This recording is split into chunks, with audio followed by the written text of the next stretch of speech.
Back to your WHIP, Philly's #1 college radio station. My next guest is very loquacious. I always see him tweeting about controversial issues, and he's also a great punter for the Minnesota Vikings. And the Vikings get ready to go into Lambeau Field and play the Green Bay Packers for the NFL playoffs Saturday night on NBC. So let's welcome in Chris Kluwe. Chris, Zach Gelb here. How are you? I'm doing good. How's it going? Well, I'm going great. How was your New Year? It was good. Just had a good time over at a friend's house. And then, brought in the new year. Yeah, mine was fantastic as well, but I was all excited today. I read your NFL bio, was doing some preparation for this interview, and I saw you were from Philadelphia, and then I texted you. I'm originally from New York, but now I live in Philadelphia, working at Temple University, being a student there, and then I texted you, and you said you only lived there for 1 year, but during your time in Philadelphia, were any of your parents, did any of your family, did they root for Temple University living in Philly? No, it was mainly my mom was there for medical school, and then she transferred, I think, to UCLA after about a year. So I don't remember any of it because I was born there, but I was a year old when we moved. So it's tough to remember things at that age. When I think of Philadelphia, I think of three things: crazy sport fans, Temple University, and cheesesteaks. Whenever you go to visit Philadelphia, or you're in Philadelphia when the Vikings play the Eagles, do you get a cheesesteak? And if so, what's your favorite place? Yeah, I think we've only played there once, and it was the infamous Tuesday night game when the game got canceled because of snowfall. So we had a lot of time to go. So got to visit all the different cheesesteak places there. So which one was your favorite? Do you remember? I think Gino's was the name. I think that one stuck out in my mind. That's a tourist trap, Chris. You got to go to Mama's next time you're in Bella Cynwyd, right on the main line. It's phenomenal. But we're talking to Chris Kluwe. He's the punter for the Minnesota Vikings. Chris, let's get to last week's game. You guys win and you're in, and you find a way to beat the Green Bay Packers at home. But after the game, Pam Oliver was interviewing Adrian Peterson, and she said you were 9 yards short. And AP, basically, it sounded like he had no clue what Pam Oliver was talking about. Did you guys know on the sidelines that AP was that short in that emotions of a game with the playoff spot on the line? No, we had no idea about that because it's not like we're keeping exact track of the yardage on the sidelines. I mean, we all think he was close, but we didn't know he was that close. Well, you're with Adrian Peterson each and every day. How much of a hard worker is he? It's just phenomenal the season he's had coming off that ACL injury.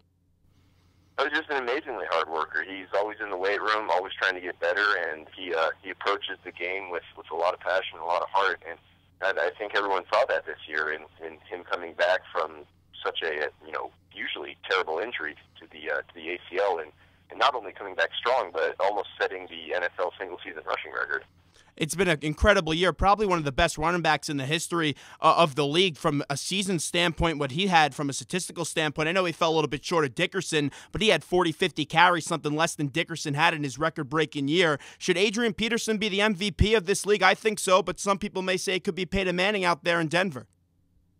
No, I think it should be AP because they both came back from pretty gruesome injuries, or not gruesome, but tough injuries to come back from.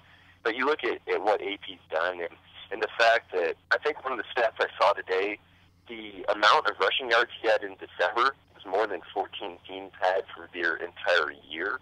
And then you also look at almost 1,100 of his yards came after contact, and those are ridiculous numbers. Like no one has ever done that before. You guys are in there with the locker room, and you say, "Pete, do you ever joke around with him and say he's like a robot?" It's like a machine what he's been able to do this year. Yeah, it's funny. We watch him work, and he really works hard at it. And the funny thing is his diet's terrible. He eats his candy and junk food. So he's definitely a genetic anomaly. So last year, this team is 3-13. Now they're 10-6. Besides Adrian Peterson, because that's the obvious just going off this year, what else has changed with this team to go from out of the playoffs a year ago, one of the worst teams in the league, to a playoff team this year in the NFC? Well, I really think it's just a matter of guys buying in and guys, really focusing in on playing, for the team. You look at it, and there hasn't really been a ton of change in terms of personnel, but I think guys really understand that it takes everyone working together in order to win, as opposed to, guys doing their own thing. And your quarterback has also elevated his game to the next level in Christian Ponder. From a guy that, from your standpoint as a punter, you get to see a lot of the offense do work on the field. What have you seen about him change this year as a quarterback? Well, he's just become a little more comfortable with the game, I think with the speed of the game as well. and he's, maturing as a person and a quarterback, because before he didn't really have an off season to get ready with the lockout, and it's tough to get ready obviously if you don't have an off season. So I mean, I think it's just part of the natural progression that quarterbacks go through, and Christian's doing a great job. You look at this game coming up. You're going into Lambeau Field. This team hasn't been all that great this year on the road. You're 3-5. Just talk about what it's like going to Lambeau Field. You've been there once before this year as they're a divisional rival of yours. Yeah. It's it can be a tough place to play just because it's it's Lambeau. The fans are into it. The Packers always play well there, and the weather's probably not going to be great. But that's what we have to do. I mean, it's a playoff game. You go in, and either you win and keep playing, or you lose and you're done for the year. So if you can't get hyped up for that game, then you're probably never going to get hyped up. A lot of experts actually, they're saying they don't give your team a good chance of winning this game. Do you guys think you could win this game? I don't think anyone ever approaches the game thinking they're going to lose. I mean, you always go in with the idea that you're going to beat the other team. But I think looking at it, we definitely have a chance to win, because both times we played the Packers, we played them very well, and the one time there we lost due to some unfortunate turnovers, but we won at our place, so I think we got a very good chance. Well, like you said, this is the third time you are going to play this team. You've already played them twice before, one in Minnesota and then one in Green Bay. Does it give you more of an advantage when you're preparing for a team, when you've seen them before and they're a divisional rival of yours, compared to someone that, hey, maybe if you guys do win this game and you play someone next week that you haven't seen before? Well, yeah, it's a bit of an advantage. It's one of those things that, you've seen what they have, and probably we've seen everything that they have because they've they were playing for a bye. But at the same time, they've seen everything that we have because we were obviously playing to get in the playoffs. So I think those kind of cancel each other out, and really comes down to who's going to go out and play a better game of football that day. Zach Gelb here, WHIP, Philly's #1 college radio station. A few more questions as we're talking to the punter of the Minnesota Vikings, Chris Kluwe. And Chris, Blair Walsh, your rookie kicker, has been absolutely phenomenal. And you've seen over the run in the postseason, Steve Weatherford last year had a phenomenal Super Bowl. Adam Vinatieri has kicked the Pats to hold the Lombardi Trophy many times throughout his career. You also saw Garrett Hartley a few years ago kick that game-winning kick to defeat you guys. What advice would you give to Blair Walsh from a special team standpoint about going into the NFL playoffs?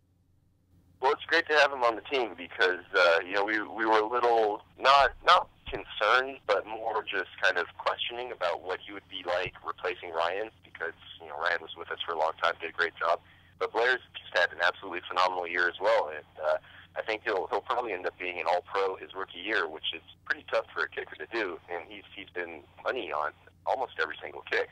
So it's great to have that knowledge that when you get past the 40-yard line, you have points on the board. You need clutch players come the NFL playoffs, and a lot of those guys usually come from the special teams. It's just amazing how some of these guys aren't in the Hall of Fame, like a Ray Guy. I know you voiced your opinion about him this year. Or when Adam Vinatieri retires, whenever that should be, people have to question, well, will he be in the Hall of Fame or not? It's time that the punters and kickers start to get some more credit, because without them, maybe the Giants don't even win the Super Bowl last year, because Steve Weatherford was phenomenal. Right, exactly, and I think hopefully people are starting to realize that special teams, it is a third of the game. I know the coaches always preach that. We always talk about it, and you can see throughout the league that if teams don't focus just as much on special teams as they do on offense and defense, then they're probably not going to win as many games. A case in point, you can look at Chicago. I mean, Chicago's offense has been historically terrible for the last 6-7 years, but their special teams are so good and their defense is so good that they can make up for it. And that goes for any team around the league. If you have a good offense, defense, and special teams, then you're gonna be a really tough team to beat. So getting back to the game that's coming up this Saturday, what has been Coach Frazier's message to this team during preparation this week come Saturday? Pretty much the standard. It's another game, and we got to win it if we want to keep playing. That's been our mindset for the past 4 weeks, because if we lost at any point during those 4 weeks, then we were done. We weren't gonna go on to the postseason. So for us, it's just a continuation of that playoff mentality, and hopefully we can put together another 4-game winning streak, which will end up with a couple rings. Frazier, he was actually here when Childress was the coach. He was on his staff as a defensive coordinator. Have you seen any similarities this week from Frazier's message compared to Childress when he was the coach here just a few years ago when you were making a playoff run? I think they're similar in that obviously both are focusing on the game and saying, hey, you can't look past this. You have to take care of business now. But in terms of coaching styles, they're a bit different. Coach Frazier is a bit more laid back, little less emotional than Coach Childress, I would say. But both guys did good jobs, and Coach Frazier is getting his chance now, and I think he's going to do a great job for us. Chris, well, I appreciate the time. Thank you for coming on today, and best of luck on Saturday night. Hopefully you guys get a victory, and let's get you on the show again real soon. I appreciate the time. Yeah, no problem. Thanks for having me.